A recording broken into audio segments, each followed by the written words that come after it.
Welcome to Front Lines. We welcome our viewers from across the United States and Canada, from Europe and the Middle East, from South America and Australia, and of course, from Armenia and Artsakh. Thank you again for joining us. We're entering the 16th day of the Artsakh blockade. Azerbaijani military and special forces posing as ecologically motivated protesters have blocked the only road connecting Artsakh to Armenia. Azerbaijan has blockaded the road and severed Artsakh from Mother Armenia. A grave humanitarian crisis is unfolding. The 120,000 residents of Artsakh remain completely trapped for a 16th day. This includes 30,000 children, deprived of food supplies, medication, and other essentials from the outside world. Thousands of Armenians also remain stranded outside, unable to return to their homes and to their families. Among them, the elderly and 270 children. Alarmingly still, at the start of this blockade, Azerbaijan cut off the gas supply from Armenia to Artsakh, leaving an isolated population with diminishing supplies struggling to survive without heat and sub-zero winter conditions. Hospitals, schools, and social services were unable to properly operate, and the outlook grows ominously grim. But 2 days ago, 70,000 Artsakh Armenians took to the streets. They rose in a show of magnificent resilience. They rose in a demonstration of fearless resolve, of power, of purpose. Artsakh may be on the brink, but our Artsakh is undefeatable.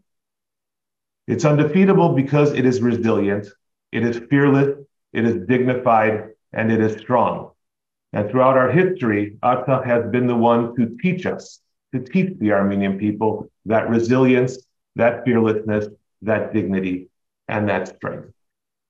Today, we're going to tell you a different story. A story not of the Lachin corridor, but of a digital corridor.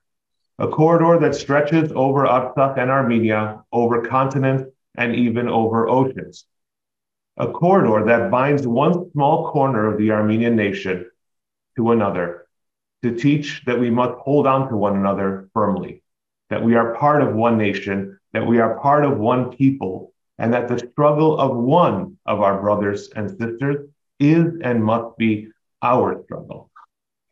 And with that, Garo, would you please introduce our guests, some of the most amazing and most inspiring young men and women that I know. Thank you, Karnig. Parelus sireli hayranagistner Artsakhi մեջ, Հայաստանի մեջ, եւ Pari Երեգո Սփյուռքի մեջ. Good morning, dear compatriots in Artsakh, in Armenia, and good day everyone else in the diaspora. This is a long time coming.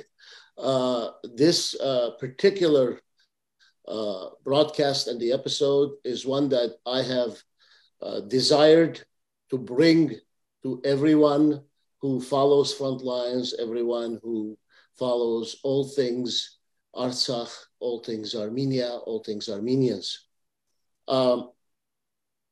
I had the distinct pleasure of being invited once to share my thoughts with the many of these young Armenian men and women, boys and girls who are with us at this moment on what Karnig referred to me as a digital bridge.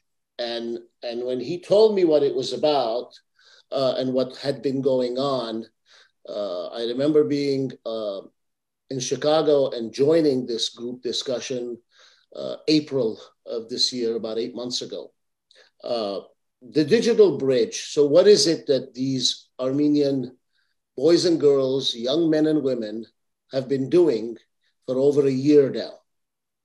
The bridge was started, as I understood it, after the aftermath of the 2020 assault and war waged against Artsakh by Azerbaijan and all the other parties that joined that onslaught, when Karnig was made aware that the English translation students in Artsakh State University no longer had access to native English speakers for the English class.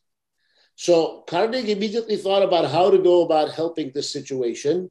And he thought, since he's part of teaching and promoting Armenian culture and Armenian dance group in Chicago, the Siragan Armenian Dance Company of Chicago, which is full of native English speakers, Armenian Americans, if you will. He decided that he would do a Zoom meeting and have this bridge between Artsakh State University students and the Armenian diaspora youth in this dance group. And this dance group and the Armenian students from Artsakh State University started meeting one another via Zoom every Friday night, I believe at midnight Chicago time. And after that, they would spend quite a bit of time, and then some people will head home in Artsakh, and others will head to their beds and get a good night's sleep. They've been doing this, as I said, for well over a year. And they speak with one another about various topics. They go into breakout rooms and all together discuss and have lively discussions, if you will, about matters that are important to each of them, to our youth, whether they are life questions, uncertainties, their individual and collective hopes, their dreams, and why not their fears, and also their strengths. Sometimes, apparently, they invite special guests, and I do know that Arman Tatoyan has been one such special guest, the former human rights defender of the Republic of Armenia. Ani Ghazarian, a recent law school graduate, has been one such guest. Like I said, they've even invited me to be a guest. These people, ladies and gentlemen, have become friends. I dare say they've become close friends, connecting with one another and looking out for one another through these multiple Azerbaijani attacks that we've all witnessed, unfortunately.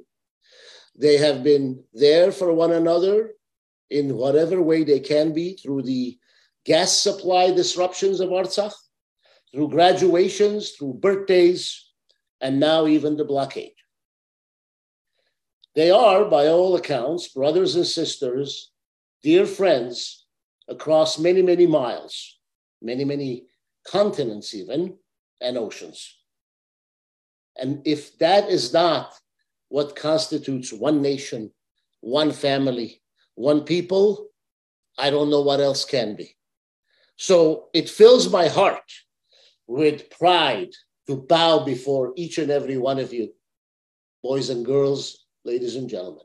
It really fills my heart with incredible, immense pride to bow before you for your character despite your youth, for your integrity despite all of the obstacles that you face at this stage of life, whether you are a young person in middle America or you are a young Armenian in a blockaded Artsakh. And I am inspired to know that there isn't a doubt in my mind that you present to me what the understanding of a power of one nation is. One history is. One's past, present, and future history being interconnected, and one's survival being critical to the other's survival. What can I say, Karnig? Welcome to Frontlines. Pariye Gazek. Karnig? Thanks, Garo. And I want to just, let's start with, to get our viewers to get to know some of you and get to know what's happening in your lives. And I want to start with Maria, who's in Stepanakert. Actually, you're not in Stepanakert, are you? Yeah. Are you right now? Okay, good. Because I know that you live outside of Stepanakert, but you're in Stepanakert now. All right. No. You're there. No. Good. So tell us, it's a sunny day in Stepanakert this morning, right? Yes, it's a beautiful sunny day in Stepanakert right now. Good. And tell us about what you guys have been doing on this Zoom with one another weekly on every Friday night in America and Saturday morning in Artsakh. What have you been doing together? As it was said before, this bridge, first of all, was created to somehow to make ties with Spurk and Artsakh, and also to practice our English. But there wasn't a day that I joined knowing that, okay, I'm going to learn English. This was something very great. And the day I knew that we are getting to know people from Chicago, and like they are our ages and our compatriots. So I was so excited to know that like I joined my first time Zoom, like I was already family of or already friend of those people. And that was very great opportunity to know each other. And we were discussing things like what your life would look like after 10 years, or how the book of your life would be named. And these are such good philosophical topics, and we talked and we knew each other. And I see that everyone is just has a great mind and beautiful thoughts, and I'm happy to know all of them. Well, thanks, Maria. I'm going to ask somebody from Chicago, maybe Alex. Alex, maybe you can tell us about what the value of this bridge is to you. What has it meant for you connecting with people your own age in Artsakh? How has that changed your view of what's happening, and how has that impacted your life? Absolutely. I would say the first thing that comes to mind is actually something that you and I and a couple other members of the dance group we've talked about, is that after doing this week after week, it kind of put a face to the name of Artsakh, right? We would always hear, either growing up or in recent history, about what's going on. And then once we started to actually become friends with people there, and it started to, again, humanize it. It started to make it feel a little bit more real, because here, like, a lot of our family doesn't directly come from Artsakh, right? In at least in this part of Chicago, a lot of our families come from the Middle East, or like some of my family comes from France. There's no real ties to Artsakh itself. But there was actually also something that you said, I think it was last meeting. It was, if we want to really be one people, it doesn't matter where we're from. It's that when one of us hurts, we all hurt. If one of us, we all feel together. So this has been a way for me to get a deeper love, not only for the people in Artsakh, but a better understanding itself. And I honestly didn't know what we were doing when we first joined. When you had told us the idea, we said, okay, we'll do it. But I didn't expect it to become what it is today. Yeah. All right. Karnig, can you hear me? Yes. I know we said we're not going to focus too much on blockade, but I'd like to ask the folks in Artsakh, those who attended the massive rally that just shook the Armenian universe, about the resolve of the Artsakh Armenian. If there was ever a doubt in any Armenian's mind, there wasn't any in mine. What was the feeling like to be part of that collective strength and the loud enunciation of the Artsakh's desire and the Artsakh's right to live freely, and to determine his and her own destiny? Diana, I think you had said that you were at the march, right? How did it feel? Yes, I was. I felt very proud to see how united our people, Artsakhian people are. And I know that everything will be okay, everything will be good, and God will lead us. And what about our Armenians in Middle America? What are some of your thoughts as you see your friends enduring what no human being should endure? To not be free to move about. I mean, we here in the United States talk about freedom of assembly, freedom of expression, right to life, pursuit of happiness. I mean, I know you don't think that those who look like us, sound like us, they bleed the same red blood as any other human being on earth does, deserve any less.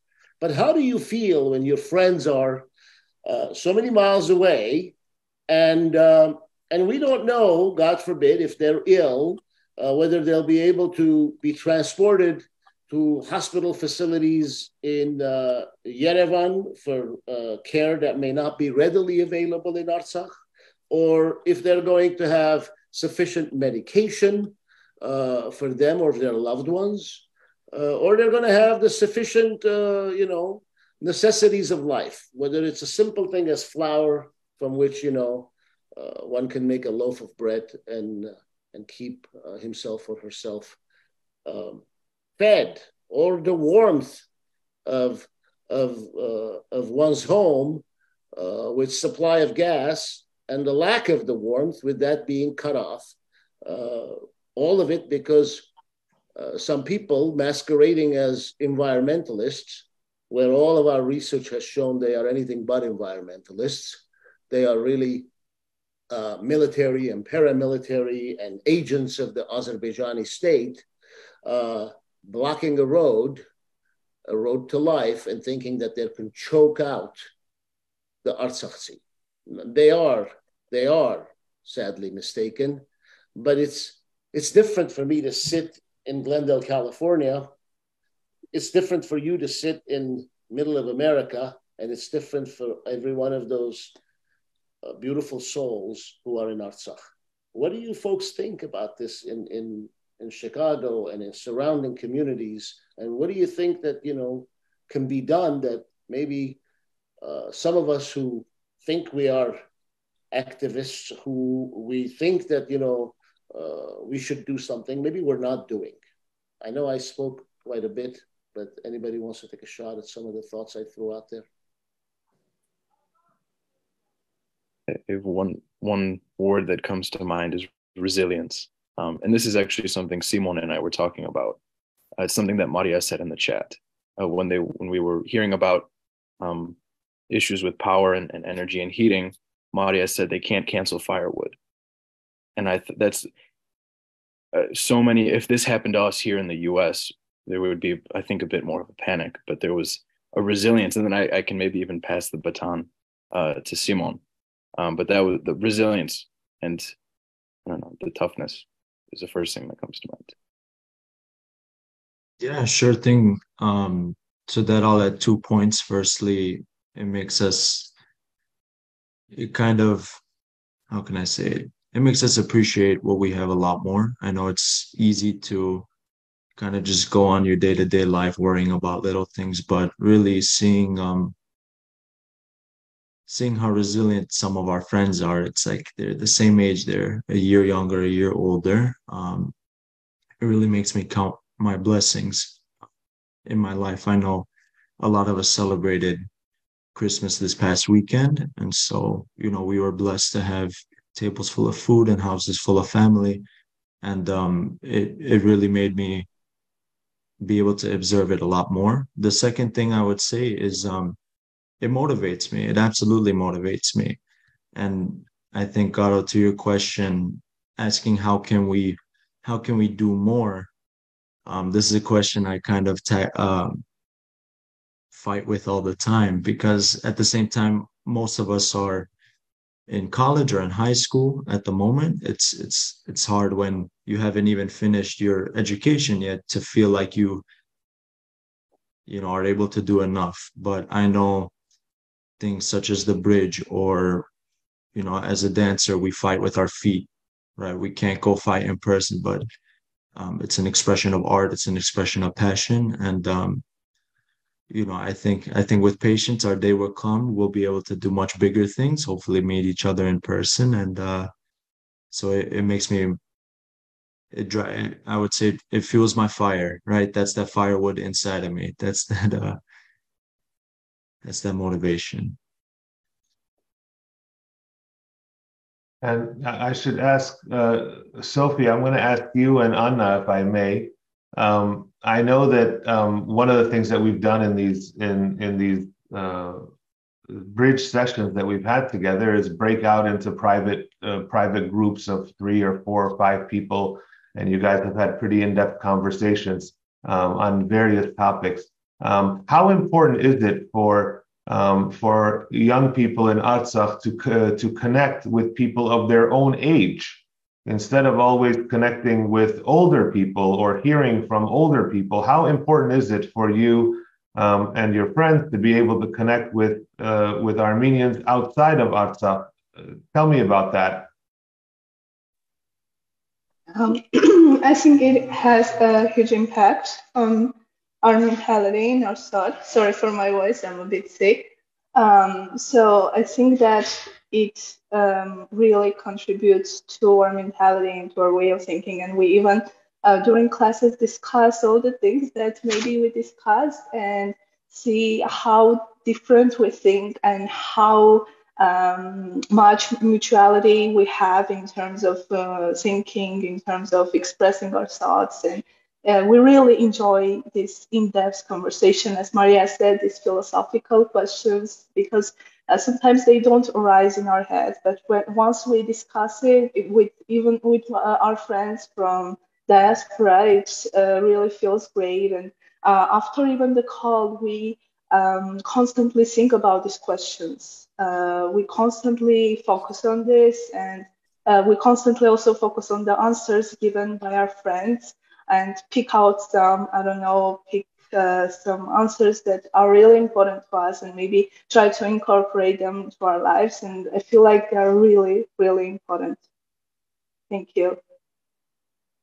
Anna, you haven't missed a single one, if I remember correctly. You've been on all of our bridges. So tell me what your views are in terms of, really how does it help kind of get through the day or get through the difficulties? Does it help, and how does it help?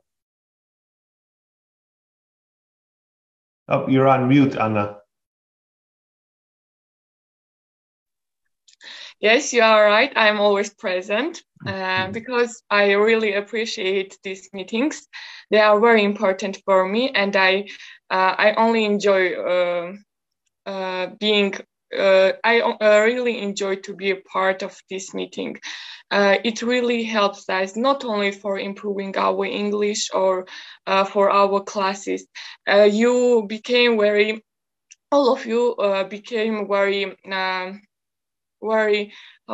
close to us, and we really appreciate and highlight it. I think it helps us a lot.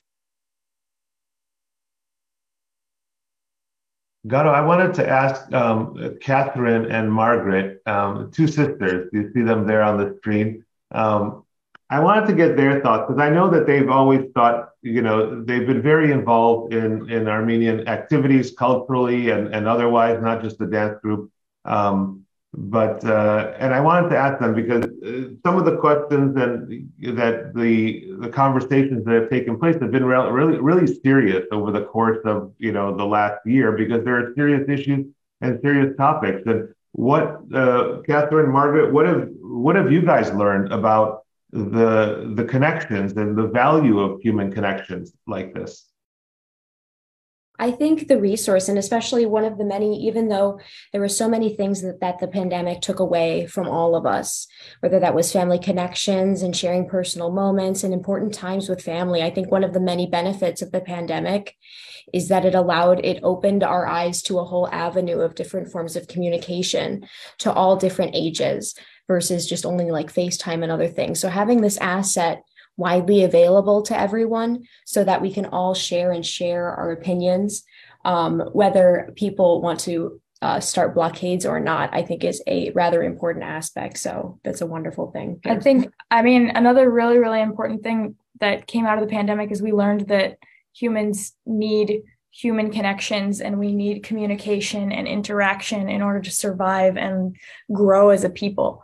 I know, so neither of us have family in Armenia, so we've never really gotten a chance to put a face to a name or really have seen any Armenia as anything other than just a nation halfway around the globe with a language that we speak, but we can't put a name to a face. So it was this opportunity to talk with students and kids that are just like us, that are our same age, that are college students studying things that are very, very similar to what we're studying. It really, well, as Alex said, it humanizes everyone and everything. And it just makes us realize that you guys aren't so different from us. It's a really cool feeling. Karnig, I gotta say, I'm really impressed with the level of ability to express oneself in the English language.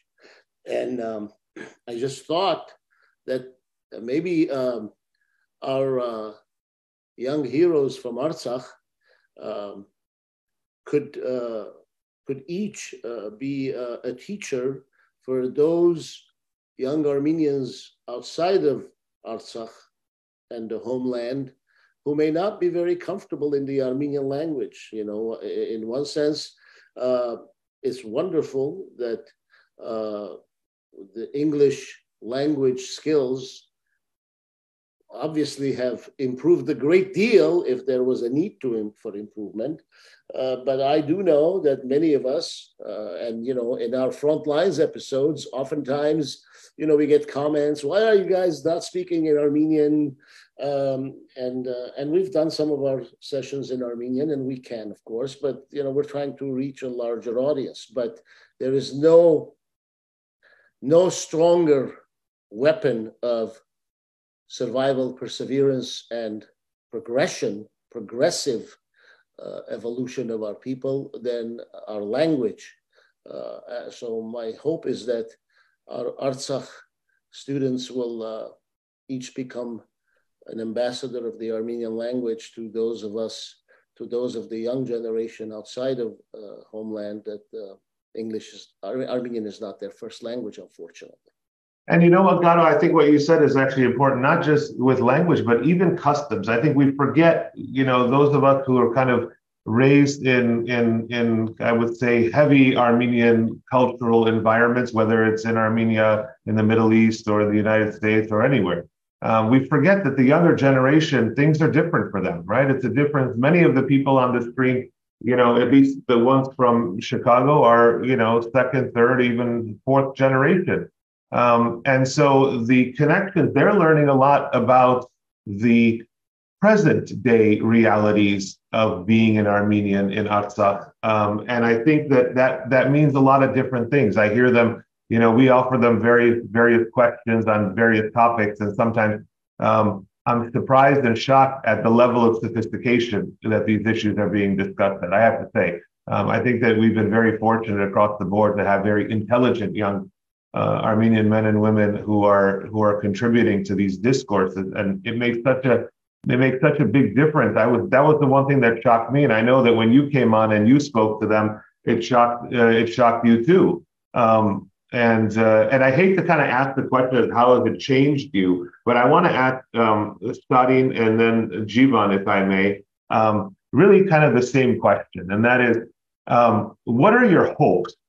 What has this shown you about possibilities? What has it shown you about what can happen, or thinking out of the box, about connecting as a nation, right? I mean, that's what I wanted to talk about. So tell me what it's taught you about that. I'll start off. For me personally, I feel like growing up, I was often in this, you know, there was like this push-pull dynamic of living the American life or living the Armenian life. And I almost always found myself leaning more towards the Armenian life. It's what I love. It's the people I love spending time with. And because of that, this bridge has really provided me with an avenue of sorts to make that concrete, to another Armenian thing to be involved in. and something that holds a lot of meaning, you know, in comparison to everything else, I would say. And I think that these human connections that we can do through Zoom, who would have ever thought? I think these are going to be some of the most memorable moments of my life, and I'm sure everyone else's lives as well. And it makes me optimistic for the future and for the diaspora. Yerevan. I absolutely agree with Sadin, very intellectually and agreeably put. For me personally, I'm very thankful in many ways because ultimately I do have a very different scenario than many here. I'm neither in Artsakh nor Chicago. I'm from Cleveland, and blessed by the grace of Karnig, family, cousins, and very, very close friends to ultimately be able to put my paintbrush to the canvas in a way and ultimately paint my Yerevan, to paint my red, blue, and orange as well, because being in such a remote part of the Midwest of the United States, you don't often have those Armenian avenues to reach out. And to be able to really express yourself and be so grounded in your Armenian roots is ultimately what gave me my freedom, gave me my inspiration, gave me my passion and core values in life. And to only grow up a little bit isolated from those avenues to now be in this beautiful pathway with everybody else here, it really is a blessing. And I think ultimately, to answer the question directly, the hope is to only ignite, I would say, vigor within all of us. This is unacceptable what's currently happening. And ultimately, the hope is to ignite that fire within all of us to just unite. And this is our unification. This is, like how I said, this is our unification and ultimately our hope and our beauty to ignite that fire within all of us to keep pushing, keep fighting through the only way we know how, and that's through our love, through our beauty, our culture. I think ultimately that's our inspiration, that's our hope with all of us here.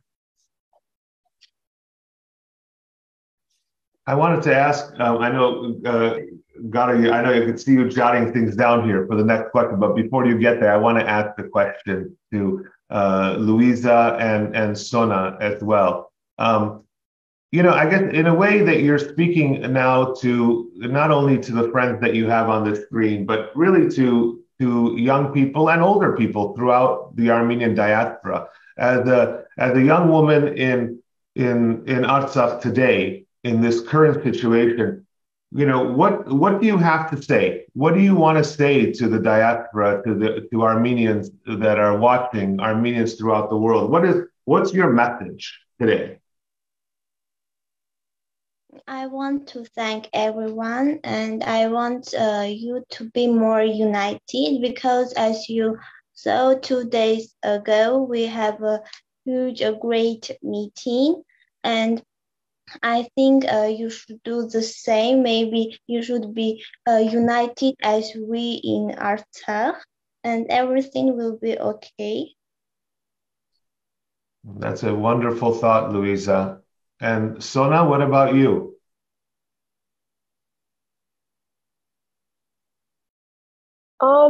Honestly, I've enjoyed a lot, but it's like, I think the idea of being able to connect. I mean, I haven't really gotten a connection with a lot of people in there, and I think that being able to meet a lot of new people and like seeing like just making more connections, because like here it's kind of more limited, and having the opportunity to reach out and see new types of people and their new interests and everything, I think that's really important to me. All right. And Marine, what about you? What's your message from Stepanakert to the viewers, the young people and the older people that are watching in the Armenian diaspora across the world? What is your message from Stepanakert?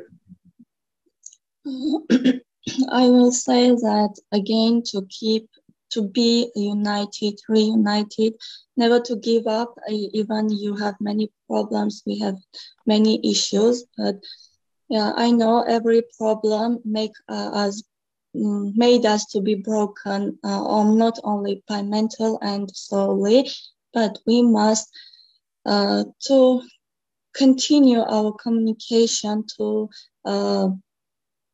maybe only not only by words and by actions to be united.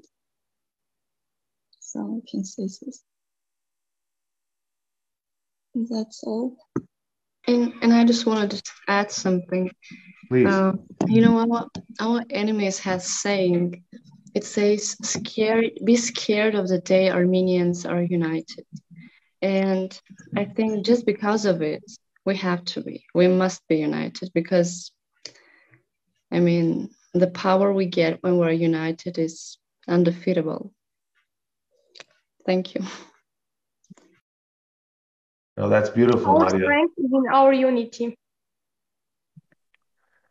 And Manushak, do you see what is your expectation of the diaspora, of young men and women your age that are in university or that are young and working out there? What do you want to tell them about what's happening in Artsakh and why they should care?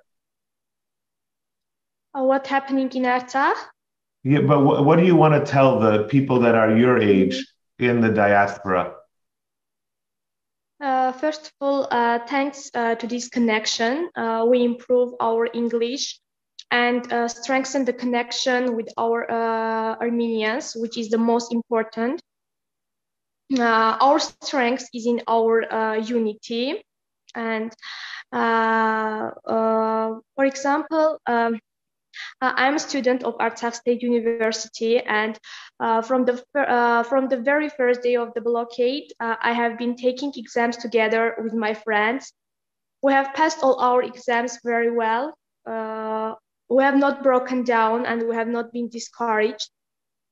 I want to say that even being in a blockade did not stop us from what we were doing, because no one and nothing can break the spirit of an Artsakh citizen. And Vaya, what have you learned, Vaya, about the strength of your Artsakh friend, brothers and sisters? What have you learned about that strength, and how does that impact your life? Yeah, that's that's definitely a great point. I think Manushak really nailed it right there, and I know we talked about it earlier with the whole idea of perseverance, but it just showed. I mean, first of all, it's obviously like very eye-opening just to see all that's going on and to see how all our friends in Artsakh have been handling this whole situation. It kind of just, like Simon said earlier in this session, like it kind of, it shows us that, what we have here, obviously like we're in a better situation, but at the same time, we do kind of have like that burning, fire inside of us. And to be honest with you, it is, it really is motivating. I know, like, at least for me in my life, I mean, we all are part of a dance group. So if we're talking about, Armenian dance, I think, every step, every dance, it kind of has meaning. And overall, we're trying to tell this big story, and I know, for the guys, at least whenever we practice, there's always something in the back of our minds that, it's not just going through the motions, with the steps, because anyone can do that. I think the thing that kind of separates, our group in particular is that we're, a lot of us definitely have that thought in the back of our heads that, like we really are fighting on stage with our feet, and we're trying to tell a story by our facial expressions, by our passion, by our power on stage. So I think that's the biggest thing. And then lastly, I think it's just kind of, we always hear about, what's going on in Armenia, but up until, when we started doing this whole bridge with the students in Artsakh, a lot of us really didn't know anyone or have any sort of connection with, anyone in Artsakh. So now that we actually virtually know, these people out there, it kind of stings a little more when you hear about the sad news that's going on, but because these are people that we talk to almost every week or every other week after our practices. So I think that's the biggest thing for me. and just keeping their spirit alive, obviously, through the dance group is just one of many examples. Garo? I don't know when it was the last time I was speechless. I don't think I've ever been speechless. But I am now. I really am. I'm very moved, Karnig. Moved is not the right word. I'm very, very, very overwhelmed by the realization that all these past months, particularly since September of 2020, I was not hallucinating when I thought that our people, the new generation that is coming up, will lead us to the very promised land that our new generation actually lives in. I just hope that when the Armenians from Cleveland to Chicago to Los Angeles to Europe to South America and everywhere else, when they set foot for the first time in Artsakh, I am there to witness it, because I remember what it was like for me when I set foot the first time in Artsakh. And I remember what it is like for me each and every time I have been fortunate to set foot in Artsakh. It is not just a magical place. It is really the heart and soul of our homeland. It is where our alphabet, was given life, took on a life of its own. And all of those places that, unfortunately, the enemy, with the tacit silence of the so-called civilized world, is going about destroying and changing the identity, calling a 1,000-year-old church an Albanian church, and doing god-awful things. One thing they cannot do and will never be able to succeed is to change the character and the integrity of the Artsakh. I put it publicly out there less than 24 hours ago. It was something that I had learned first time in Artsakh about Martu Desaga. Martu Desaga, Shat Garevore Knahadel, Shat Garevore Negadel, Shat Garevore Entori Nagel. There is something to be said for every one of us to try and emulate and be just a little bit more like an Artsakh. I don't know. I don't know what to say. I'm overwhelmed by the strength of it. The strength of it was one thing to see post 2020, earlier this year, when you invited me, Karnig. It's something entirely to see today, December 26, December 27 in Artsakh, under these conditions. There's a saying that show me, who's around you in times of hardship, and I'll tell you who your friends are. You folks clearly are beyond what I would define to be friendship. Regardless of the distance, regardless of the obstacles and challenges, you are still meeting every Friday, because on Friday night, when I was talking to Karnig at midnight Chicago time, he was talking on the side to you guys saying, okay, guys, get situated. I'm going to get off the phone with Garo in a minute. I bow before you.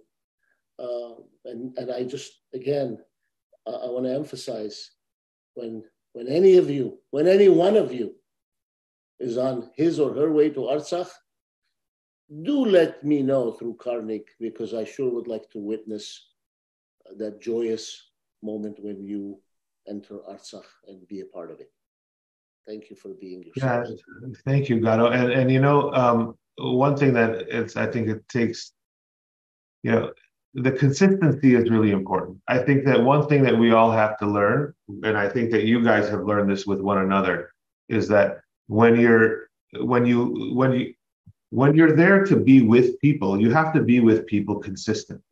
That's how you build friendships. And it doesn't matter, the medium doesn't matter, whether you're in person or on the screen or on the phone or through some other medium, it doesn't matter. The point is that to be there always. And I commend really all of you for being there always. It's not hard, you know, it's not easy after a long week and under the difficulties in Artsakh to get up in the morning, early morning, because you're going to get on a Zoom. And I'm sure there's a lot of getting ready and getting, you know, you've finished a long week and you want to spend some time with family, but you have a different family and a new family. And I know that all the kids from the States, that it's not easy after, you know, a long week of school and work, and then you know, dance practice, and then it's midnight. And one thing that I found, and Garo, you remember, you were sitting here with me, even after we're done, I think this is kind of amazing about the spirit of these kids, is that when we finish an hour or 2 hours of conversation, you know, sometimes I leave the Zoom on and these kids keep talking with one another till 4 o'clock in the morning, Chicago time, or, you know, and that's an amazing thing, you know, and it's an amazing thing to be there consistently with people, for people. And that's something that you're going to learn and take with you for the rest of your life. And I know some other people want to say a couple of words, so I'm going to pass it off. But before I pass it off to Margaret and Simon, I wanted to ask Monica what her thoughts were, and get some perspective from you, Monica, about what your weekend looks like. You know, one thing that was really interesting about this, the bridge, is that it gave people a glimpse into the everyday lives of what's happening. You know, what is your life like this weekend? What are you doing this weekend? How is it different? You know, tell us a little bit about that. First of all, I wanted to say thank you for meeting. Every time when I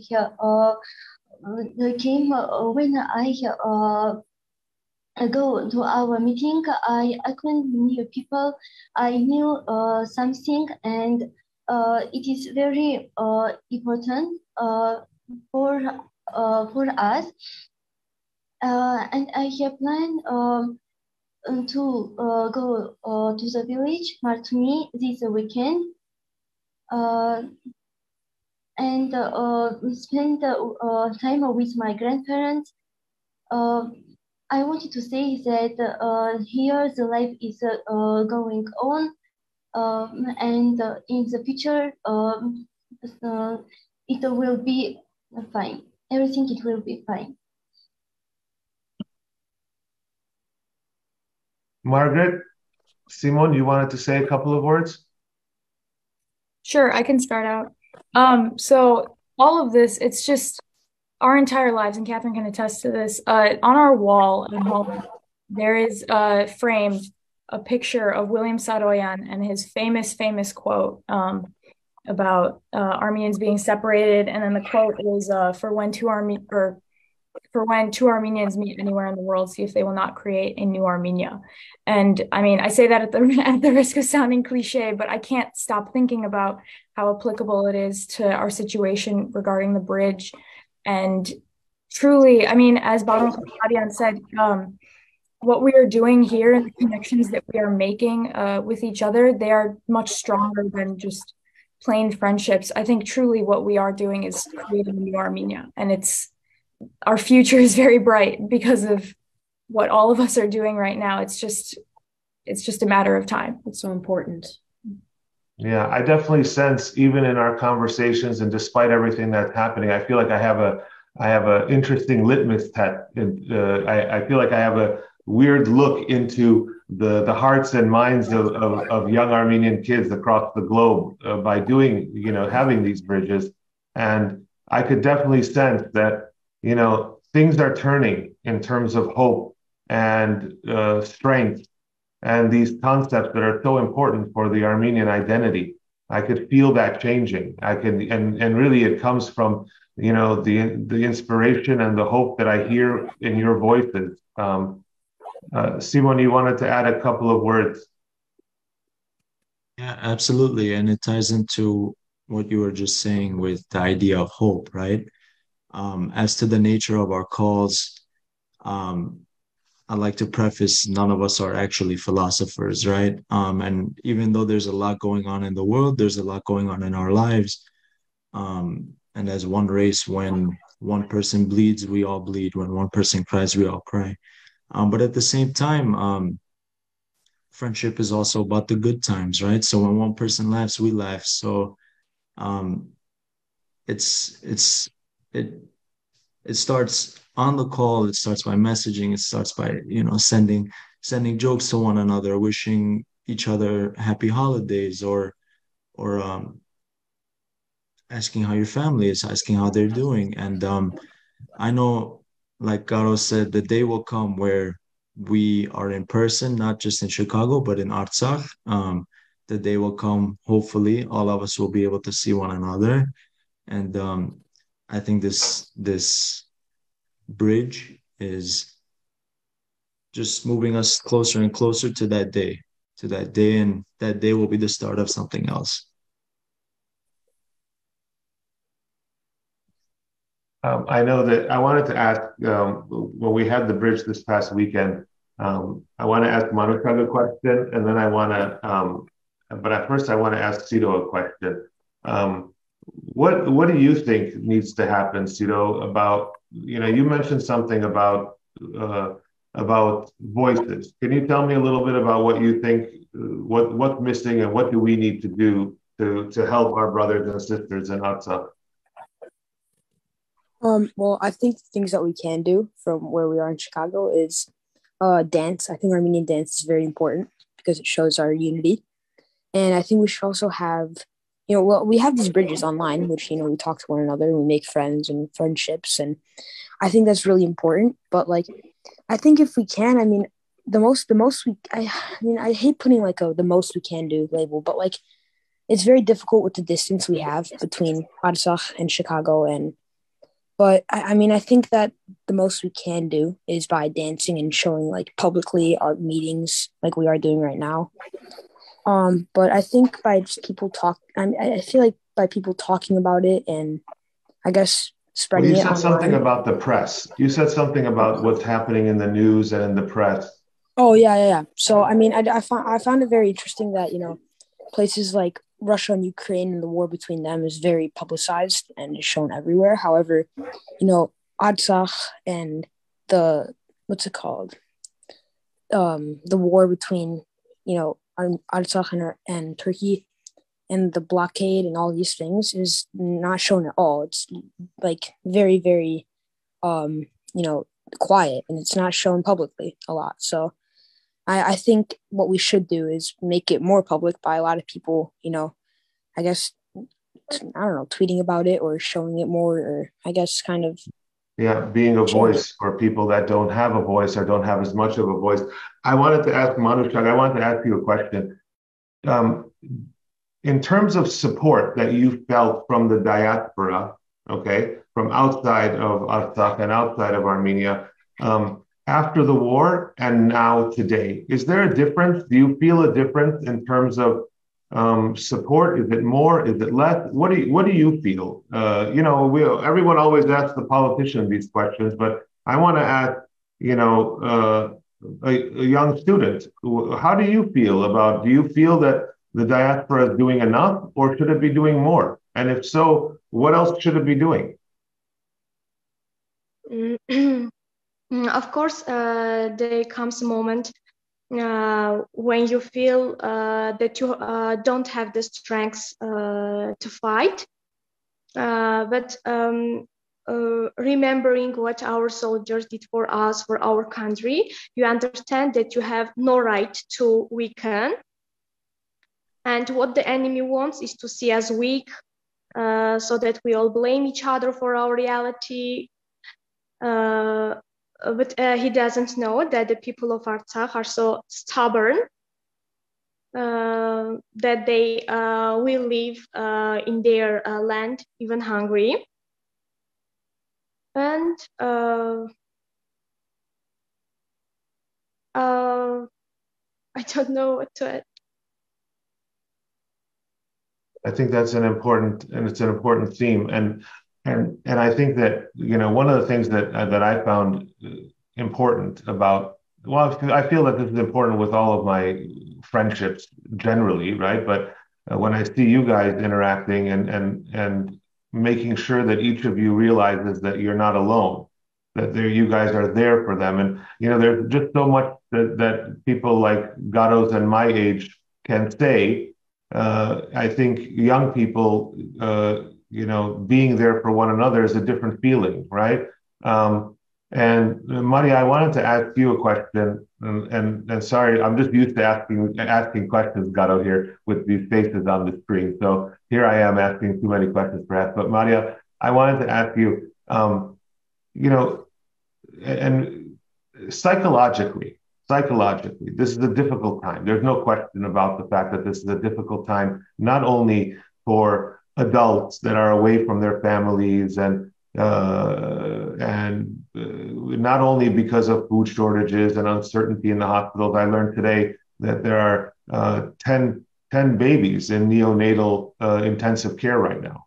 And that's frightening for families. But it's also something that impacts, you know, psychologically, your outlook, and not just in terms of the future, in terms of Artsakh, but also individually. Tell me a little bit about how important you feel. First of all, tell me about what that psychological struggle is like as a young person in Artsakh that is now kind of woken up to this idea that, you know, there's a blockade now 2 weeks. How does that impact your thinking, number one? And number two, you know, how, you know, we had spoken just a couple of days ago during our bridge about, you know, you had mentioned that, you know, maybe the day, it doesn't look so different every day, but, you know, so then you get a message or you find some news about something that's disappointing, and what that does to the rest of your day. Talk to me a little bit about that, and then talk to me about what messages and things from your friends do to change that, if anything. So I'm not gonna lie that sometimes it gets me really stressed because I'm not stressed because we are in blockade. Of course, it's not normal, it's bad, it shouldn't be like this.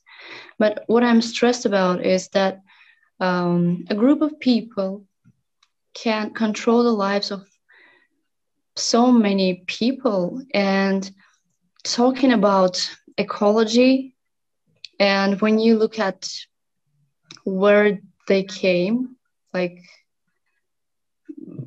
when you look at the cities and everything, air pollution and the oil that they're producing to other countries, this is not normal at all. And this gets me stressed that what is unfair, what is illegal, now the world accepts. And I think that whenever we read something about it, or we hear some news from, you know, city, whenever you go out, like you go for a milk or something, you hear like a lot of news, whether it's fake or it's not, but the information we are getting just leads our day, just programs what we are gonna do next. Like it's uncertain what will happen in next minute, and this is our life in Artsakh. Like we are guided by the news we are getting. We think what we are going to do like in an hour, and it depends on what we're getting, the information we're getting. And what is my message for my fellows? It's that we have to be focused on what we have to do and not just talk about unity, and we have to be like this. And what is important is that we don't have to forget that Artsakh is Armenian. Artsakh should be safe and independent one day. And you all know that what is going on in Armenia, and despite all that political dynamics and fluctuations in Armenia, we have to be united. We have to be united because we are Armenians and not a political, I don't know what. So, Aden, what do you say? What do you think about the importance of unity in this context? I would say, especially in the diaspora, it's like probably the most important thing we can like focus on. Like one thing Simon was talking about in the last bridge, like some of us were there, but basically what he was talking about was like using what we have here in the United States, like our resources, where we have a privilege to go to college and like all these resources and stuff like that. And he was basically talking about tying it back to Armenia in some way, like using that, but like we can also like use it as unity, because we could like help Armenia, as a diaspora. Well, I think that's an important point, is that like, if people always talk about the value in succeeding in America. I get that. I understand that. That's a good thing. But what you said there, Aden, is really important, that tying it back to the people that need us the most, right? That's what's most important. And right now, that place is Artsakh. And I think that, being able to think like that about what you're doing and why you're doing it is really, really important, because that's what gives life purpose and meaning, is to make meaningful connections and make meaningful improvements in the lives of your friends.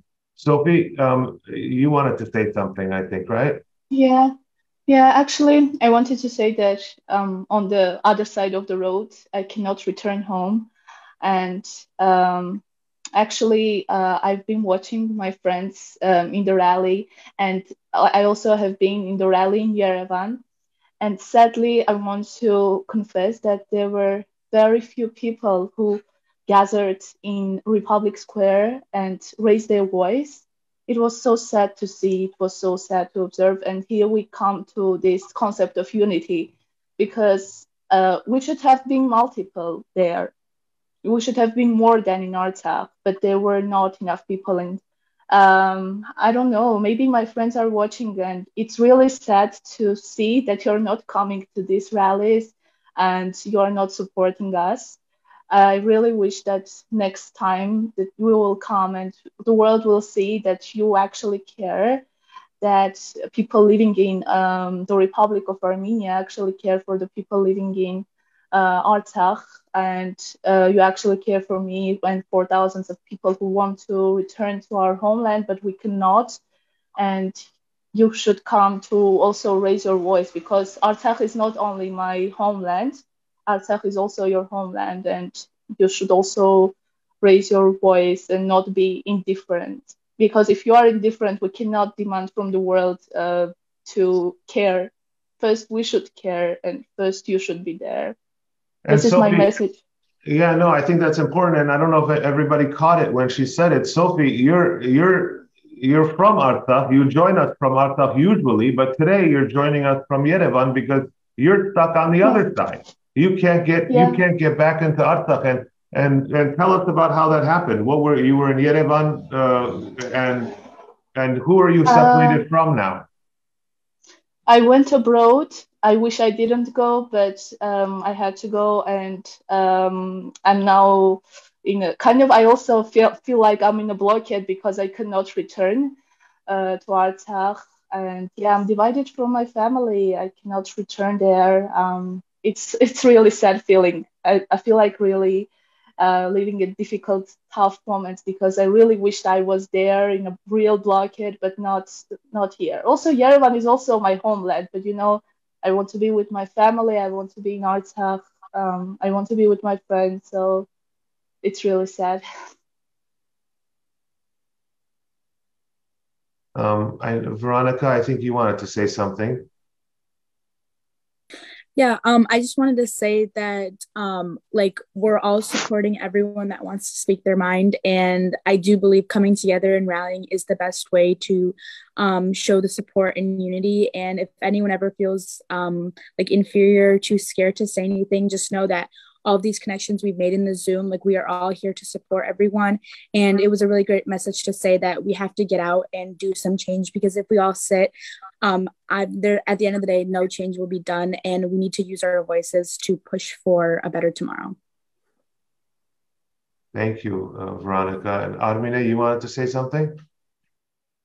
Yeah, I just think from, the American standpoint, it's really hard watching everyone go through all of this, especially being so far. The only real updates we get are through screens, and it's hard to get other people to help support us, non-Armenians. We can post all we want on Instagram, we can tweet about it, say anything, but at the end of the day, most people just swipe through it and don't pay much mind to it. So I feel like our job really is to just be that, we keep talking about that fire, like be that kindling to that fire. Just keep pushing and keep helping, our friends from Artsakh, and just like being there to support them and help them push, because at the end of the day, Armenians, we're a small group in the US, and we don't get paid much mind to. So I feel like the best we can do is help support Artsakh rather than try to get support from the US, because it's really hard to get that. Brandon, thank you, Armine. Yeah, I just wanted to touch on a few points that similar to what Cito and Armine said. When I'm out in the real world, I volunteer at this local church for my senior year requirement. And I was talking to this one lady, and, she was talking about, college and stuff, because I'm going to college next year. And I mentioned that I'm Armenian, and she actually knows what that is, right? Which is something very uncommon, I find, when meeting new people out in the world, which is kind of a problem, like people don't know what Armenia is. They don't know what Artsakh is.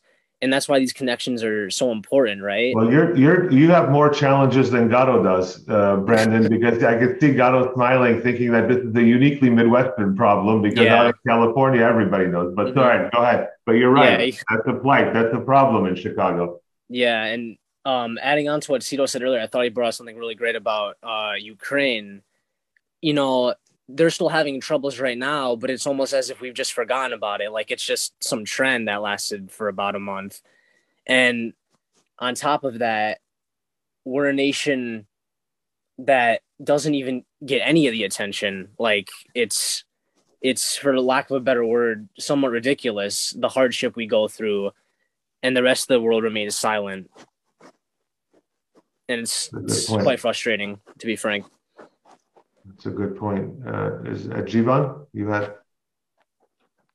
Yeah, I think just as a good reminder, good quote by Yerevan, popular quote being, "Oh, Armenian people, your salvation lies in the power of your unity." And I think just the fact that we're all talking about this from the power of unification, you can even remember songs like Hayır Miyatsik, and just bringing out the point of unification, I think, is extremely important, because not only do you look at the population sizes and the dispersion of where we're all at, I think it's just a good reminder of just some of our popular historical figures and songs and everything that we're about just being here. It's just another point of emphasis how beautiful it is to see, again, just as a good reminder about unity that you brought up, Karnig. Thank you, Jivan. And I think before we go to, we're past our hour. I promised everybody's parents that we're going to be an hour. So here we are. Vahe, you wanted to say something short, and then I'm going to pass it on to Garo for his closing remarks. Yeah, I mean, I think this will just be short and sweet, but I think, a few minutes ago when Sophie was speaking, she's talking about her situation, being stuck in Yerevan, and obviously not being able to see her family.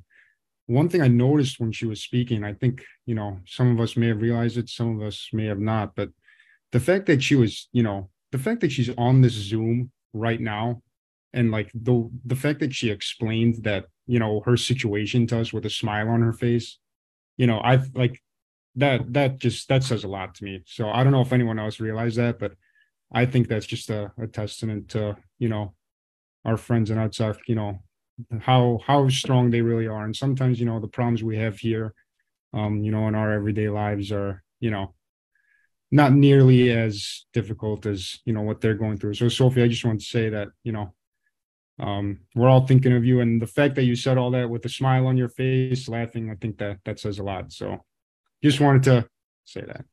Thank you, Valjan. Thank you. Garo, I think that you've been preaching the story of unity to adults, to older adults for a long time, and to hear it from, you know, the younger generation, both inside and outside of Artsakh, tells you something, I guess, right? I mean, it tells you that theme, that story is the most important one, especially now. And it tells us that our salvation, as Yerevan so aptly quoted from Sharon, you know, lies within us. Well, first I wanted to say, and before I pass it on to God, I want to thank everybody. I know that we did a long session on Friday and Saturday morning, and now I had you guys come back on because this was, in many ways, my birthday present, Christmas present to Garo, to have inspiration of the youth that he values so much on the screen with us to end the year in the middle of, you know, what is yet another Armenian crisis that we're facing. And I think that the theme of unity that you also wonderfully spoke about is such an important underlying theme here that it's unavoidable. I don't think we have a choice but to build these bridges, you know, real ones and virtual ones, hold on to one another because, you know, we are the ones that are going to lift us up. And with that, I want to pass it on to Garo for his final thought.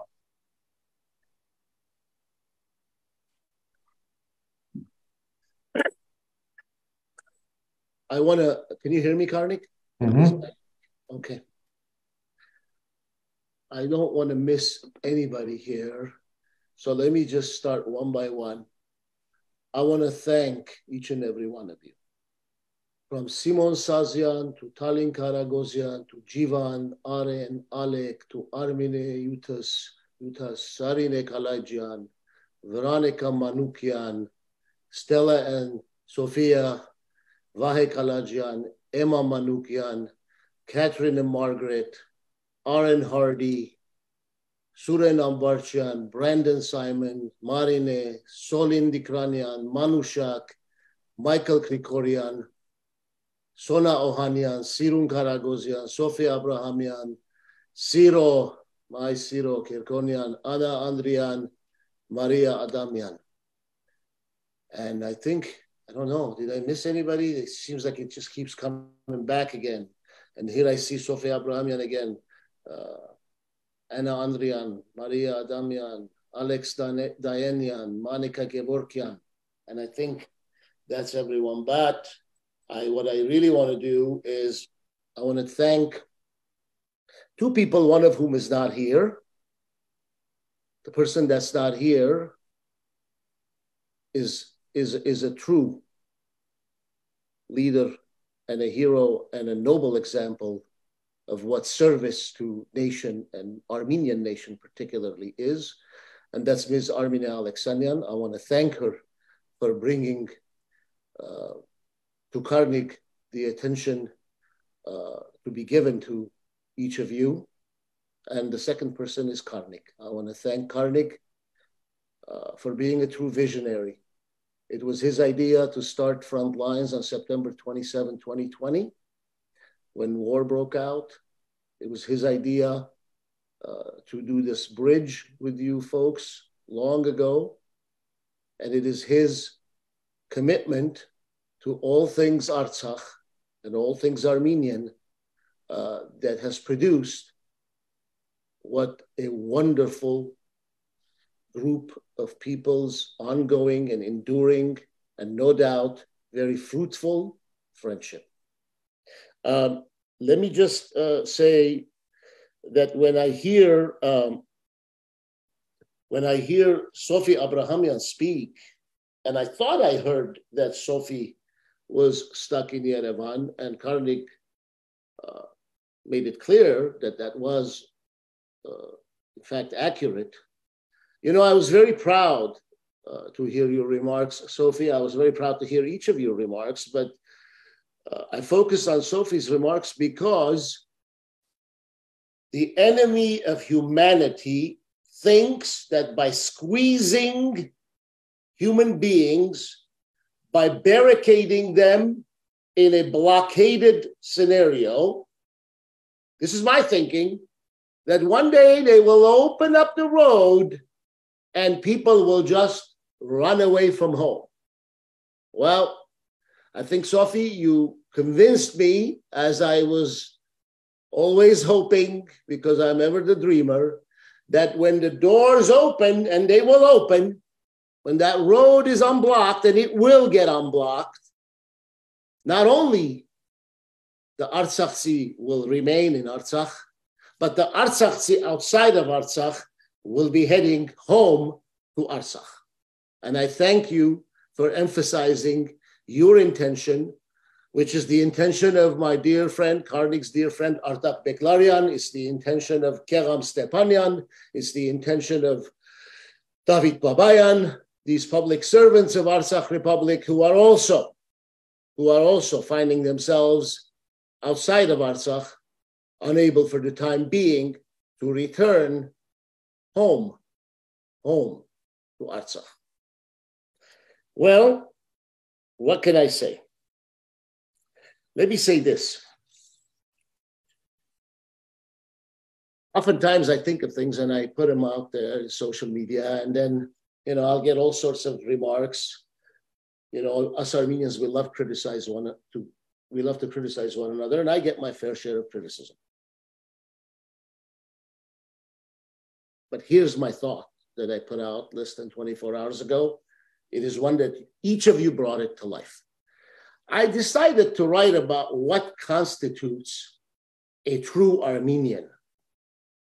So I wrote, a true Armenian pays attention to the predestined agenda. And what I meant was that the predestined agenda was for these enemy forces to try and squeeze my fellow Artsakhis in Artsakh to see what's going to happen. But the true Armenian finds in the self of one, in oneself, the unfettered power of purpose and the means of expression and willpower. Sooner or later, one way or another, to fight back and to once again rise fiercely. Sireliner, tuk ait jeshmarit hayerenek. Յուրաքանչյուրը ցեզ մե այդ ճշմարիտ հայեն է։ Ուշադրություն գտարցնեք իմ գարզիկով այդ գանխորոշված հայդակիրին։ Գանխորոշված հայդակիրը այսպես գոչեցյալ միացյալ ազգեր, եվրոպական խորհուրդ, աշխարհի կերերգիրներ, լայթ մեգը միացյալ նահանգներ, լայթ մեգը մեծն Բրիտանիա կամ դարբեր երկիր։ Բայց նաև դուք ձեր մեջ ըստ երևույթի գտնեք ձեր նպատակի այն անգաշկանտելի ուժը եւ ձեր արդահայտության եւ գամքի ջամփան եւ ուշ թե գանուխ այսպես թե այնպես բայկարելու եւ անգամ եւս գադաղիորեն թիմատրելու եւ ես ցեզ կվստահեցնեմ այդ գադաղի թիմատրության ջամփու կողքին ջամփու վրա դուք պիտի գտնեք ոչ միայն Կարնիգը, ոչ միայն Գարոն, այլ շատ հավատարիմ հայեր, որոնց համար Արցախի գոյատևումը, Արցախի ինքնորոշումը առաջնահերթ կարևորություն ունի։ Խնդրեմ մի մոռանաք առանցին չեք մնալու եւ երբեք էլ առանցին չպիտի գտնեք ցես։ Շնորհակալ եմ, լավ մնացեք։ Thank you, everybody. You guys stay on. We're going to stop the live stream right now, but we will continue talking. Okay? Thank you to our viewers.